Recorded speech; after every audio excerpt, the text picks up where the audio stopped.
तर आज आपण जो पदार्थ बनवलेला आहे तो तुम्ही लांबच्या प्रवासामध्ये घेऊन जाऊ शकता। मग तुम्ही त्याला चपातीसोबत खा किंवा भाकरीसोबत खा, मस्तच लागतो। तर आता मी बोलत आहे झुणक्याच्या वड्यांबद्दल। तर झुणक्याच्या वड्या बनवण्यासाठी मी इकडे 1 वाटी बेसन घेतलं, 1 वाटी पाणी घेतलं, थोडं पाणी घालून जास्त बॅटर घट्टही नाही जास्त पातळही नाही तयार करून घेतलं। त्यानंतर मसाला तयार करायचा। मसाल्यासाठी 2-3 हिरव्या मिरच्या, कढीपत्ता, 7-8 लसणाच्या पाकळ्या, अर्धा चमचा ओवा, 1 चमचा जिरं घालायचं आणि वाटण तयार करून घ्यायचं। त्यानंतर पातेलं गरम करायचं, त्यामध्ये 1 चमचा तेल घालायचं, 1 चमचा मोहरी घालायचं, चिमूटभर हिंग घालायचं, त्यानंतर वाटण तयार करून घेतलं ते घालायचं, त्यानंतर मग चिमूटभर हळद सुद्धा घालायची, त्यानंतर बॅटर जरासं मिक्स करायचं आणि ते सुद्धा घालायचं आणि 7-8 मिनिटं सतत मंद आचेवरती परतत राहायचं।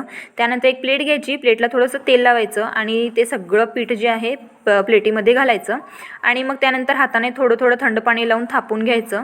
मग त्यानंतर थोडं थंड झालं आपलं पीठ की त्यानंतर मग कोथिंबीर, पांढरे तीळ आणि ओलं खोबरं घालायचं आणि मस्त वड्या तयार होतात। चला आवडल्या तर सबस्क्राईब करा।